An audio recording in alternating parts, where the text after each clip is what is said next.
Scorpio Woman, the Depth Seeker, Episode 3, Still Waters That Run Deep.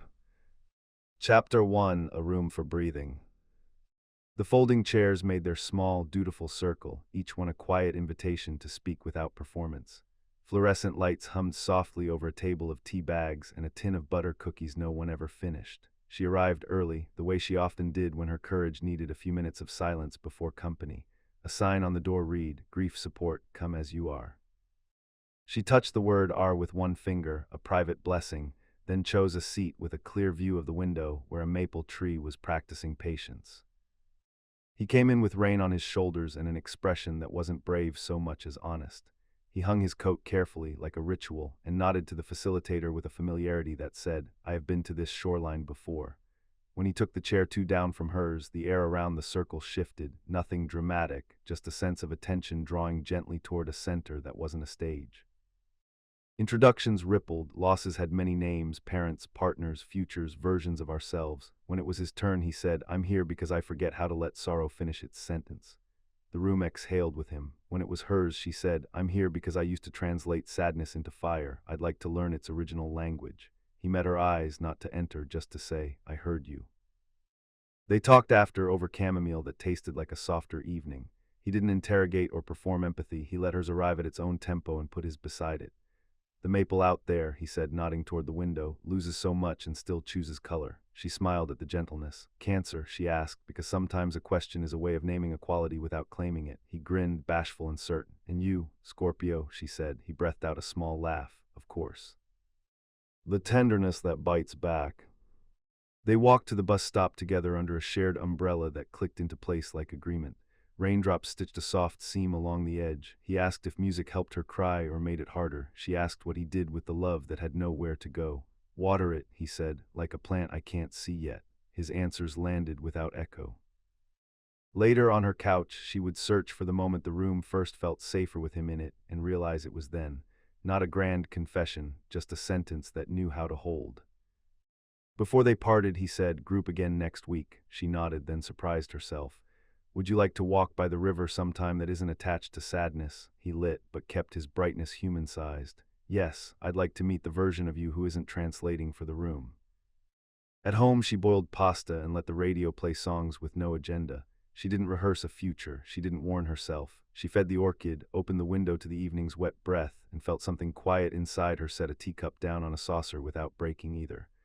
The next morning, she woke with the sense that the day had placed a hand on her back and said gently, "Forward." Chapter 2, Water Finds Water. They met by the river on a Sunday that smelled like balsam and newsprint. He brought a thermos of something he called comfort tea, cinnamon, cardamom, a whisper of orange, and 2 cups that weren't paper. "I don't like throwing away the things that carry warmth," he said, pouring. She held the ceramic and felt her palms agree. Conversation moved like water does when banks are well made, steady, reflective, capable of deepening without threatening to flood. They compared rituals for remembering, his box of letters he reread on anniversaries, her habit of setting a place at the table for the person who was gone and telling them about the day. "Do you ever feel silly?" he asked. "No," she said. "I feel accompanied." He nodded. "Me too." They didn't audition for each other, they made space. On a bench, she told him about the Leo who loved like a bonfire, the way it warmed and exhausted, the way leaving had felt like stepping out of applause and into a chapel. He didn't wince or one-up. He listened as if her story were a shell and he could hear more of the ocean if he held it gently. "I want to be the ocean," he said softly after a time, "not the shore." She turned to him, all her careful tests dissolving like salt. "Then come in," she said.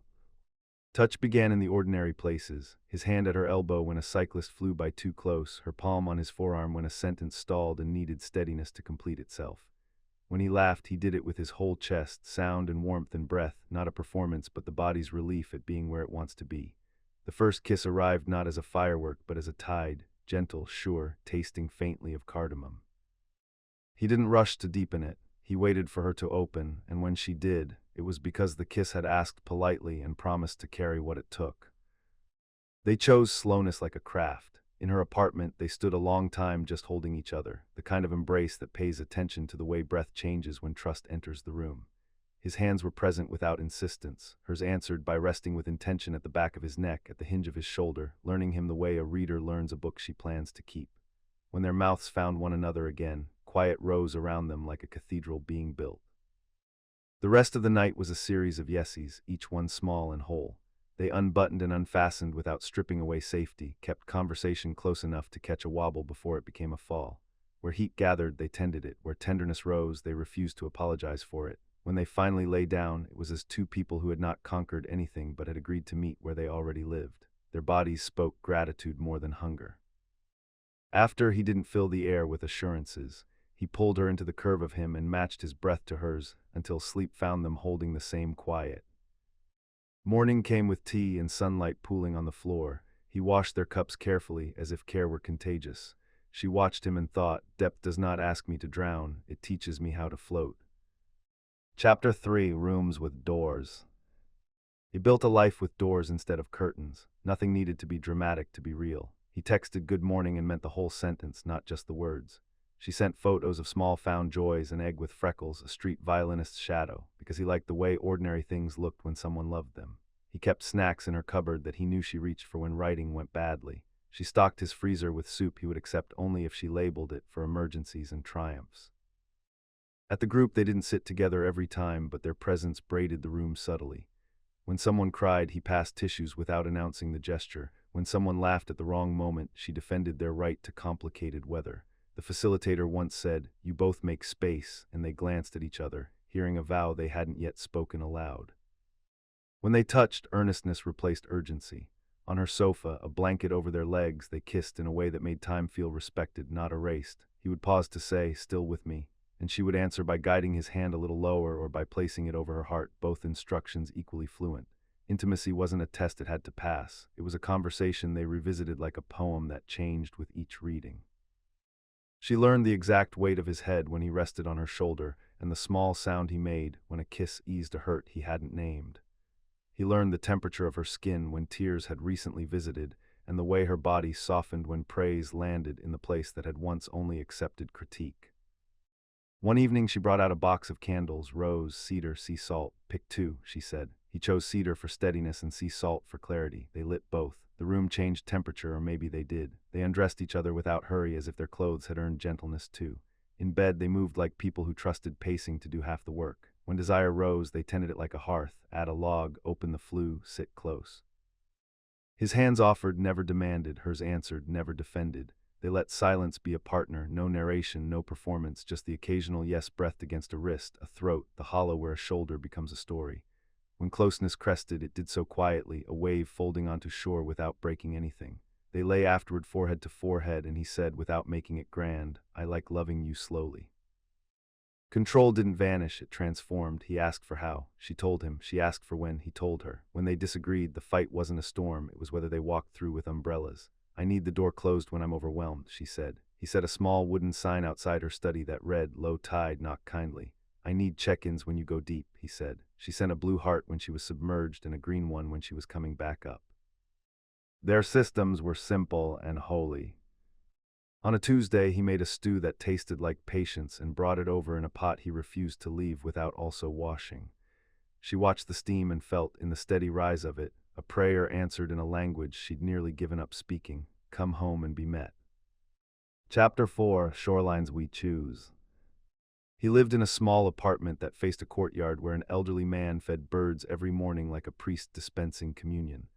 The first time she stayed over, she woke to the cooing chorus and the press of his hand at the small of her back. "Stay," he murmured into her hair, not a command, not a plea, an offering. She did. They made breakfast without choreography. He whisked, she sliced, both of them learning the other's kitchen by listening rather than guessing. Between mouthfuls he asked, "What do you want our quiet to teach us?" She thought for a long moment. "That we are safe when nothing is happening," she said. He smiled in a way that tucked the answer somewhere it wouldn't be lost. "Me too," he said, "and that safety isn't a pause button, it's the music." They took a day trip to the shore on a sky-blue Saturday. The water was cold enough to remind ankles about honesty. They walked along the tide line, pockets filling with shells and sentences. He told a story about his mother's hands planting tomatoes. She told one about the first time she cried in front of a friend and didn't apologize. When wind pulled her hair wild, he reached to smooth it and stopped just short. "May I?" he asked. She leaned in. "Always ask," she said. "Always answer," he replied, and did both. Back at the rented cottage, they showered salt from their skin and then wrapped themselves in towels, bodies damp and laughing. The bed was simple pine, the kind that makes a room smell like memory. They lay down facing each other, and for a long time they only talked about the things they feared doing to each other by accident, about the doors they wanted to keep open even when life got loud. Then touch returned, not to replace words but to accompany them. He traced the length of her arm from wrist to shoulder as if reciting a psalm. She pressed her palm to his chest and felt the way his heart steadied when her breath did. When they kissed, it was unhurried, a tide choosing to come in because the moon asked kindly. Their bodies met with a patience that didn't dull heat, it refined it. He praised in whispers that felt like soft light. She answered with the kind of closeness that keeps warmth where it belongs. Where other lovers had chased crescendo, they cultivated resonance, letting sensation ring longer by not striking it too hard. When pleasure rose high, they rode it without trying to own it, letting their yes be many small yesies strung together like lanterns. The room held them as if it had been waiting for this devotion. Afterward, he tucked his face into the curve of her neck and simply breathed with her until the world's edges softened. That night he woke from a dream and didn't hide it.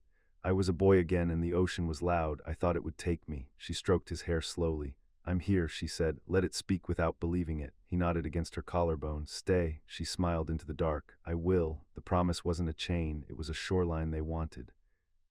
In the morning, gulls made their habitual arguments. They laughed and made coffee and looked out at the water they kept choosing, sometimes shore, sometimes tide, never storm unless invited.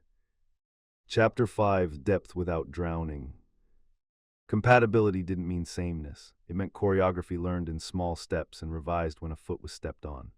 When her deadlines stacked into cliffs, she became quiet in a way that once signaled danger. He didn't interpret, he asked. Do you want company or space? Company that behaves like space, she said. He came over with his book and sat on her rug while she wrote at her desk, rising only to refill her glass, to kiss the top of her head like an annotation. She sent him a green heart when she resurfaced. He closed his book with a satisfied sound and climbed into the chair with her, both of them laughing at how bodies solve math when love is the equation. When his father's anniversary approached, he turned tender at the edges, words less sure of themselves. She noticed and placed a candle on his table with a small note, for speaking to what still needs to be heard. He cried quietly and didn't apologize for it. She held him and didn't narrate it. They went to the support group together that week, fingers brushing, and when he shared, her listening felt like a hand steadying his back from across the circle. Intimacy kept maturing.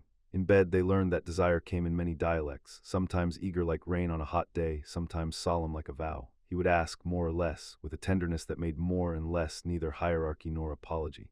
She would say right there and trust that he heard direction as a gift, not a critique. They used laughter when a knee bumped a lamp. They used stillness when a memory passed between them like a shadow and needed acknowledging. Pleasure was not a performance. It was a form of care both gave and received without tally. One evening, after a day of errands that looked ordinary on paper but felt like building a home, they lit the cedar candle again. He put on a record that sounded like a slow river. They undressed with the casual reverence of people who have learned each other's boundaries so well that crossing them is not a risk but a choice they don't need to make. When his mouth found hers, patience bloomed. When her hands found the small of his back, reassurance answered. They moved with a quiet that wasn't restraint, it was focus. When release came, it did so like water over smooth stones, inevitable, shapely, leaving both of them more themselves than before. After, in that tender, undramatic holiness, he said, I want to be the ocean, not the shore. She touched his cheekbone with her thumb. You are, she said. You come in and stay. He turned his face to kiss her palm. So do you. I didn't know stillness could feel like being carried. They didn't post about each other. They didn't hide either. Friends noticed she laughed softer and more often. Friends noticed he argued less with the world. When asked what had changed, they said some version of the same thing. I feel seen where I used to be watched. Chapter 6: The Practice of Staying. Staying, they learned, is a verb. Some days it looked like romance, some days it looked like chores. He fixed the crooked cabinet door that had annoyed her for months. She organized his drawer of tangled cords with labels that saved him 3 small curses a week. They left each other notes that were not clever but were kind. Remember to drink water. Your courage yesterday was beautiful. I bought the good jam. Not all weather was mild. One evening she bristled at a question that landed too close to an old wound. She retreated, door closed, low tide sign out. He waited, folded laundry, made tea, and placed it outside her study like a small lantern. When she opened the door, he didn't request entry. He looked up and offered his hand. I forgot a scar was there, he said. Thank you for telling me. She laced their fingers. Thank you for not making the scar explain itself. They sat on the floor and let the primary colors, sadness, relief, love, mix into something new and true. Another afternoon he forgot a check-in, not from disregard but from being pulled too tightly by a family emergency. She felt the old panic arrive with its suitcases. Instead of packing hers, she texted a blue heart and then a question mark. He sent a photo of a hospital vending machine and the words, "I'm scared but present, we'll call it 8." He did. She listened. The panic unpacked itself and left without drama. They were learning to trust the ferry between islands. Their touch evolved the way seasons do, familiar, always new. In the shower, he washed her hair like someone who understood that tenderness can live in the scalp. On the couch, she tucked her feet under his thigh and felt the day leave her bones. When they made love, it was often unchoreographed and sometimes ceremonious. Candles, music, gratitude spoken aloud before mouths asked the next question. They kept a small ritual after. One would say, "What did you love most?" And the other would answer with something simple and specific. "The way you slowed my breathing with your breathing, the way you said my name like a place." Praise made the room bigger. He began to leave a toothbrush at her place, then a sweater, then a book he accidentally forgot and never reclaimed. She began to leave recipes on his fridge with titles like "Soup for After Hard Conversations" and "Cake for When Joy Feels Allowed." The interleaving of lives felt less like merging and more like neighboring with doors open. On a rain-loud night, they lay awake listening to gutters overflow like small rivers. "It's loud," he said. "It's music," she replied. He turned toward her, eyes moonlit. "I want to keep learning this." She touched the space over his heart. "Me too." The ceiling didn't answer. It didn't need to. The room knew. Chapter 7: The Sacred Ordinary. They began to speak about the future as if it were a garden they were both willing to weed. Not a grand blueprint, just a set of habits that made years possible. They practiced apologies that didn't tour their own merits on the way to repair. They practiced gratitude that named the small. "Thank you for noticing I got quiet at the store. Thank you for answering the question I didn't ask out loud." Their community widened around them in a way that felt like a tide lifting many boats. The support group asked if they would co-facilitate a session on continuing bonds, how love persists after bodies leave.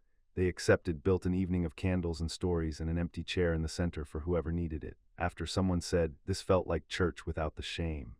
They both went home glowing and tired, the good kind. Intimacy continued to be a liturgy. One Saturday morning, sunlight warmed the blankets to the exact temperature of invitation. They stayed in bed with the kind of laziness that is actually devotion, kisses drifting between laughter and sighs, hands unhurried, the world content to wait its turn.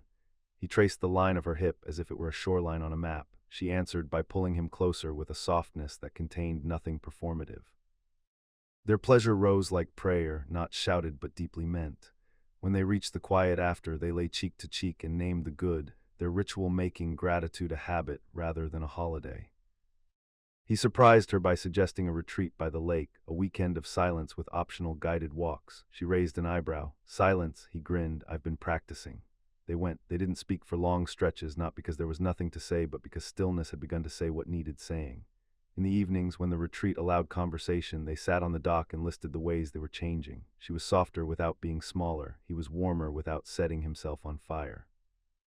"We're becoming who we are in front of each other," he said. She nodded, eyes shiny, "and not losing the parts we love in private." On the last night, under stars that felt nearer than usual, he said again, more a promise than a line, "I want to be the ocean, not the shore." She looked at him with her whole life. "You are the ocean," she said, "and I am a tide that chooses you." They kissed, and the lake kept their secret by making it sound like wind. Chapter 8: Still Waters. They didn't rush the words, and then one morning they were simply there, waiting in the space between a yawn and a smile. "I love you," he said, as if placing a stone where a path needed weight. "I love you," she replied, not as a flare but as a truth she planned to live inside. The room didn't change, they did. He moved in a month later, not with a parade, but with a procession of boxes labeled records, pots, letters, soft. They negotiated closet space like diplomats with mutual respect. He built her a shelf in the study. She set aside a drawer for his late-night musings and a pen that did not get borrowed without permission. Domesticity didn't dull them, it honed them. The orchid on the sill bloomed again just to be polite. They kept the rituals that had made them and invented new ones. Sunday soup for whomever needed a table, Wednesday walks in whatever weather, monthly check-ins where they asked, "What are you learning to carry? What are you ready to set down?" On a Tuesday, they bought a rug together and laughed at how serious they felt about wool. On a Thursday, they argued about nothing that was something and resolved it by naming the something and eating peaches over the sink. Their lovemaking remained a practice, not a performance, slow, attentive, adjusting as bodies and seasons requested. Sometimes it was a wordless conversation at midnight. Sometimes it was a nap that ended with foreheads touching and breath aligning until warmth gathered of its own accord. They treated pleasure as a commons, cared for together. What did you love most? The way we didn't hurry what didn't want hurrying. The way you stayed. One evening back at the group where they'd met, a newcomer stared at the floor and said, "I'm afraid grief is all I am now." The Cancer man spoke carefully. "You are also the person who came here on purpose." The Scorpio woman added, "And the person who will surprise yourself with tenderness." Later, on their walk home, they didn't pat themselves on the back. They held hands and let the cool air do its work. "Thank you for meeting me," she said. He squeezed her fingers. "Thank you for letting me." At the river, always the river, they paused. The water moved, certain of itself. He looked at her with the kind of steady that used to live only in her imagination. "We could marry," he said, not an announcement, a wondering. She didn't hear a spotlight, she heard a sanctuary. "We could," she answered. They didn't plan a date that night. They planned a breakfast and then a grocery list and then a weekend with the lake. Sacred, it turned out, was a series of ordinary yeses said with reverence. She stayed not because staying was easier than leaving, not because fear welded her to habit, but because this love had the gravity of a vow they were already living. Still waters, she thought, watching the river's surface barely tremble while everything below moved with quiet force. He rested his chin on her head. "We're good," he said. "We're true," she said. The difference mattered. They went home. The lamp was where she'd placed it. The cedar candle waited. The door closed softly behind them, and the room filled with the kind of silence that makes people kinder. When they finally slept, it was the sleep of those who are seen and safe, deep, unshowy, holy. In the morning, they would make tea and practice staying again.